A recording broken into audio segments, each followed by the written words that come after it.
চাপৰৰ পুঠিমাৰীত সংঘটিত হৈছে নিৰ্বাচনী হিংসাৰ ঘটনা। দুটা ফৈদৰ মাজত সংঘটিত হয় মাৰপিটৰ ঘটনা। মাৰপিটৰ ফলত উভয় পক্ষৰে বহুকেইগৰাকী পুৰুষ মহিলা আঘাতপ্ৰাপ্ত হৈছে। দুটা ফৈদৰ উভয় পক্ষৰ বিৰুদ্ধে চাপৰ আৰক্ষীৰ থানাত দাখিল কৰিছে এজাহাৰ।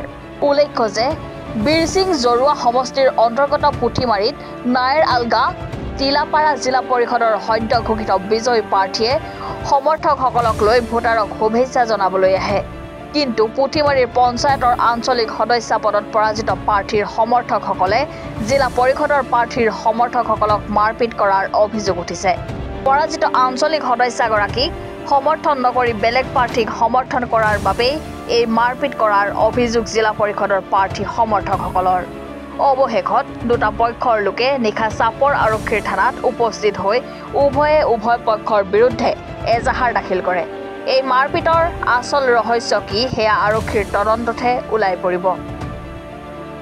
মানে ঘটনাটো হ'ল মোৰ মিছেছে এইবাৰ পুঠিমাৰী জিপিৰ পৰা এপি মেম্বাৰ হিচাপে নিৰ্বাচন খেলিছিলে।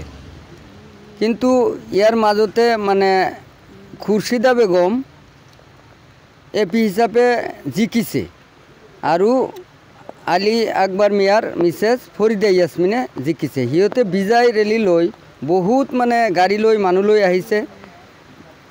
আমাৰ ঘৰৰ সন্মুখত আহি সিহঁতে ডিজে গাড়ী ডেন্স কৰিছে আৰু 15-20 মিনিটমান ৰখাই আমাৰ ঘৰৰ পিনে বম দলিয়াইছে।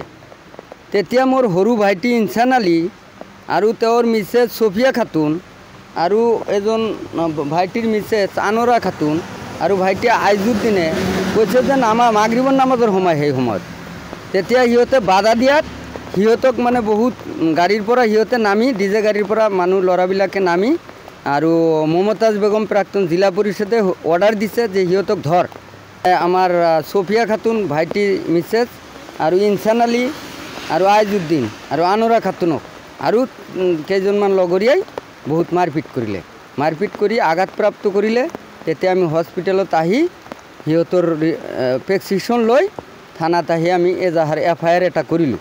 এতিয়া আমি অসম চৰকাৰ তথা আমাৰ আৰক্ষী বিষয়াৰ ওচৰত আমি আবেদন কৰিছোঁ, যিটো কেছ কৰিছোঁ এইটোৰ মানে উচিত তদন্ত হৈ ন্যায় লাগে, আমাক উচিত বিচাৰ হ'ব লাগে। এইখিনিয়ে মোৰ কথা। মানে মই মোৰ মাক লৈ আহি আছোঁ। তেওঁলোকে যে আমাক টাৰ্গেট কৰি আছে নাজানো। মানে একচুৱেলি তেওঁলোকে ইলেকশ্যনত হাৰিল। আমি তেওঁলোকৰ প্ৰতিদ্বন্দ্বী আছিলোঁ। মানে তেওঁলোকক আমি ছাপোৰ্ট কৰা নাছিলোঁ। আমি যেতিয়া নতুন বজাৰ পৰা মই, মোৰ মা আৰু মোৰ দাদা এজন মনিৰুল নাম তিনিজন আহাত তেওঁলোকে টাৰ্গেট কৰি লৈ মোৰ মাক প্ৰথমত হুছেইনে হাত ধৰি মানে প্ৰথমত কেইজনমান মহিলাই হাত ধৰিছিল আৰু হুছেইনে মূৰত কোবাইছিল। মই যেতিয়া এৰাব গৈছিলোঁ মোক লাঠি চাঠি দুই এটা মাৰিছে। মই মানে গমেই পোৱা নাই তেওঁলোকে 400-500 মান মানুহ একগোট হৈ আছে আমাক মাৰিবলৈ, সিমানখিনি ভবাই নাই। হঠাৎ কেনেকুৱাকৈ আজি আহি কাজিয়া এটা লগাই দিল। তাৰপিছত মনিৰুল ভাই তাক টানি লৈ ঘৰত সোমাল। মানে তাৰ একেবাৰে ঘৰৰ সন্মুখত দি ৰাস্তা, আমাৰ ঘৰত আহি আছোঁ। তাৰপিছত মনিৰুল ভাইক ঘৰত যেতিয়া আটক কৰিল তেতিয়া আমাৰ গাঁওবাসী পাব্লিক কেইজনমানে একেলগে গৈ তেওঁক ঘৰৰ পৰা উলিয়াই আনিল। এইটো হৈছে সংগঠিত। আমি তেওঁলোকৰ ঘৰৰ আগফাল দি আহি আছোঁ, আমাক কোবাল, আমি দৌৰালোঁ। মোৰ মাতো দৌৰিল। মই মাৰ পিছে পিছে মই দৌৰি আছোঁ যাতে মোৰ মাক কোনেও মাৰিব নোৱাৰে। মোকো মাৰিল, মোৰ মাকো মাৰিল। মনিৰুল আচলতে ঘটনাটো কি কাৰণত সংঘটিত হ'ল? একচুৱেলি তেওঁলোকে ইলেকশ্যনত হাৰিছে আৰু আমাক টাৰ্গেট কৰি লৈছে। আপোনালোকে কি প্ৰতিদ্বন্দ্বী আছিল? আমি তেওঁলোকক ছাপোৰ্ট কৰা নাছিলোঁ। একচুৱেলি আমি ইলেকশ্যন খেলা নাই। মানে তেওঁলোকে এপিত ইলেকশ্যন খেলিছিল, সেইবাবে আমি তেওঁলোকক ছাপোৰ্ট কৰা নাই। আমি নিৰ্দলীয় প্ৰাৰ্থীক ছাপোৰ্ট কৰিছিলোঁ আৰু তেওঁক আমি জিকাইছিলোঁ। তেওঁলোকে হাৰি আমাৰ ওপৰত তেওঁলোকে আগতে কৈছিল যে তেওঁলোকক মাৰি মানে আৰু কি বদলাটো ল'ব। আমি পুঠিমাৰী বজাৰত গৈছিলোঁ। তাত মানে আমাৰ জিলা পৰিষদৰ সদস্য এজন আহিছিল, ফৰিদা ইয়াসমিন মিয়া। তেওঁক আমি সম্বৰ্ধনা জনাবলৈকে গৈছিলোঁ। সম্বৰ্ধনা জনাই যেতিয়া আমি ঘূৰি আহিছোঁ তেতিয়া এই ঘটনাটো সংঘটিত কৰে তেওঁলোকে। চাপৰৰ পৰা ভাৰ্গৱ দাসৰ ৰিপৰ্ট, এনি ভাৰত 24।